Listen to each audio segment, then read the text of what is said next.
Meghan Markle business, the global search volume for the entire planet is 440 searches for the last month. In the US, the main market for Netflix, 110. So Bryce Gruber, suburban Chardonnay in human form, got on TikTok, slapped on some concealer, curled her ego, and thought she did something with a SEMrush screenshot. She pulled up 3 keywords, Meghan Markle business, saw it had 440 searches a month, and said, see, no one's interested. That wasn't a mic drop. That was a malfunction in bronzer and brain cells. Because Bryce, that wasn't data. It was digital diarrhea disguised as insight. Those 3 keywords is like Googling Queen Elizabeth dog shampoo and declaring the monarchy is irrelevant. It's lazy. It's dishonest. And worst of all, it's calculated. What's next, Googling Princess Diana entrepreneur and declaring she never mattered? Let's be real. You cherry-picked one irrelevant phrase, skipped over the 673,000 global monthly searches Meghan pulls on her name alone, and called it proof. You didn't break news. You embarrassed yourself in 1080p. You want metrics? Here's a few. Meghan's Instagram reels have pulled over 260 million views in 2025. More than William and Kate combined. Her podcast, #1 in 6 countries. Her Netflix docuseries, record-breaking. Her lifestyle show, streaming in 47 nations. That's not just relevance.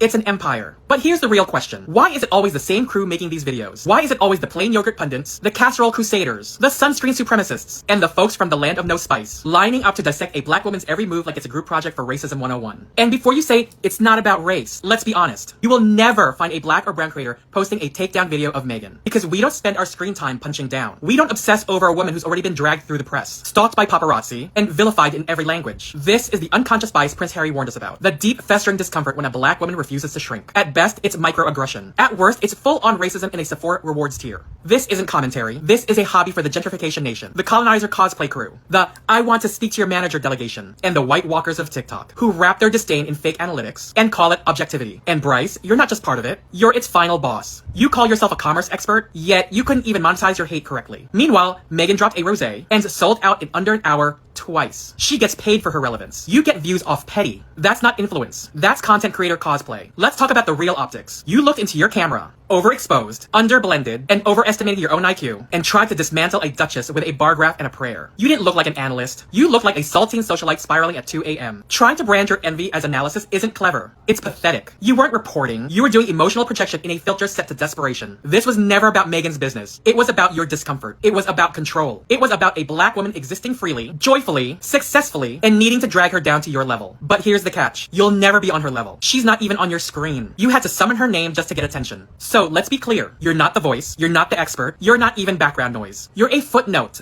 to a footnote in a woman's story you'll never be part of. And the next time you want to go viral at Meghan's expense, just remember, she's the headline. You're just the haunted spreadsheet, and no one is searching for you.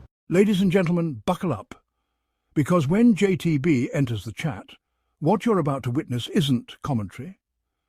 It's a controlled demolition of nonsense, orchestrated with the elegance of a symphony and the force of a mic drop from the gods.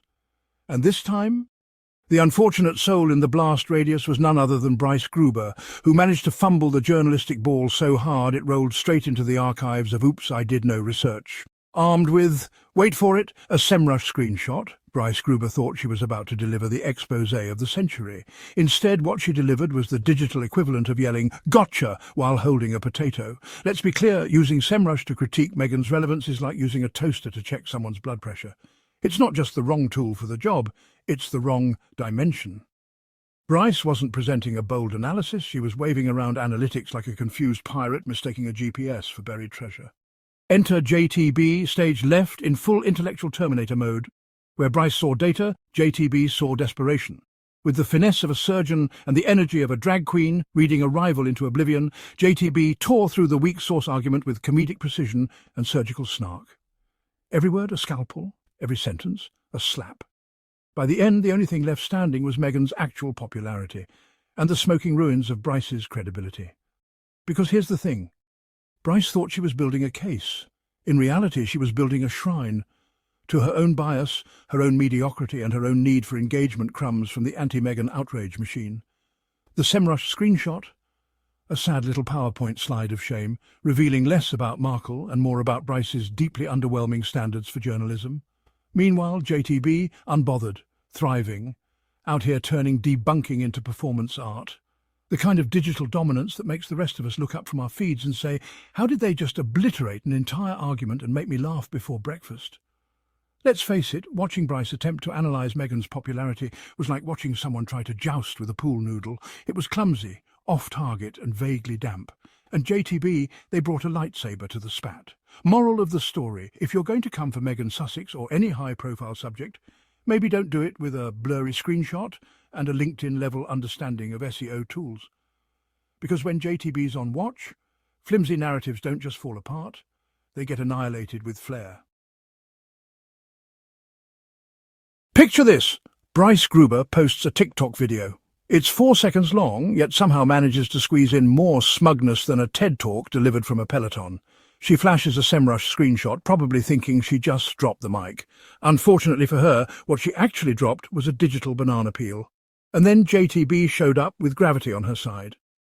Enter JTB, strolling in like the final boss in a video game Bryce clearly wasn't ready to play. She didn't respond. No.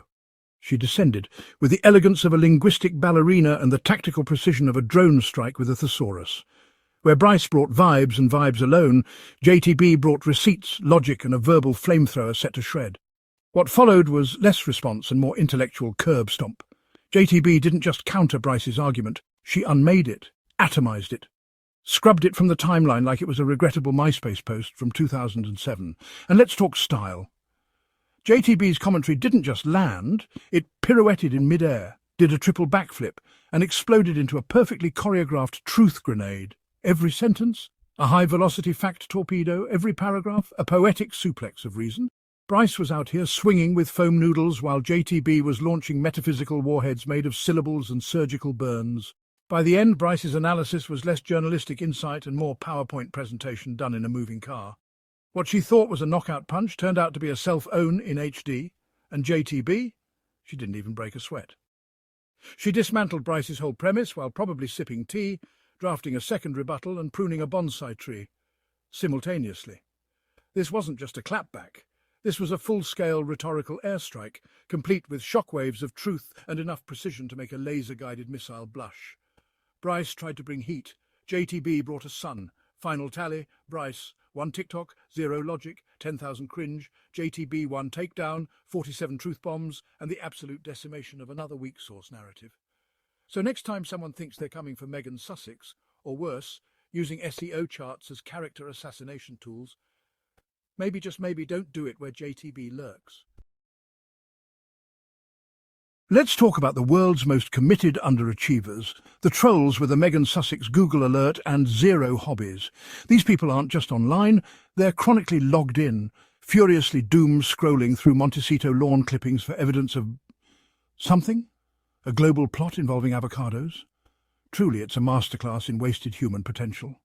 Imagine taking all that time, emotional energy, and unshakable obsession, and instead of starting a business or, learning to bake bread, you use it to scream into the digital void because a woman likes rose gardens and doesn't want to pose for the Daily Mail. It's not just sad, it's spiritually dehydrated. These people don't want justice, they want drama-flavoured dopamine pellets. And who's their target? Meghan Sussex. A woman who literally said, "I like cooking, flowers and being left alone," and somehow that translates into the single greatest threat to the monarchy. And that's when JTB arrives, not with a reply, but with a 6-course rhetorical beatdown. You see, when JTB takes the mic, it's not a debate, it's a culinary crime scene. They don't just roast. They saute your argument in garlic butter, flambe it with 200 proof facts, and serve it back to you on a flaming platter shaped like your shattered worldview. Troll, she's inauthentic. JTB. Oh, sweetie, that argument expired 3 scandals ago. Let's wrap it in foil and toss it next to your dignity. Their takedowns, Michelin-starred. The spice, ghost pepper level. The smoke, visible from space. Your argument, cooked, charred, garnished with humiliation. When JTB steps in, trolls don't just feel the heat. They burst into conceptual flames, screaming about free speech while frantically deleting their own comment history. And let's be honest, the troll's obsession says nothing about Meghan and everything about them. If your entire personality hinges on hating someone who doesn't know you exist, congrats. You've built a house out of expired Twitter takes and insecurity insulation. Meanwhile, JTB, serving intellect à la carte with a side of poetic annihilation. Each sentence lands like a frying pan to the ego. By the time they're done, you're not just disproven. You're reduced to seasoning, moral of the story. If you're going to come for Meghan, Bring something stronger than a recycled tabloid headline and a pixelated screenshot. Otherwise, JTB's about to flambe your whole personality and turn the comment section into an open kitchen with no survivors. Thank you all for watching. Hope you enjoyed the podcast. It's your host, Tyler. Love you all. Goodbye.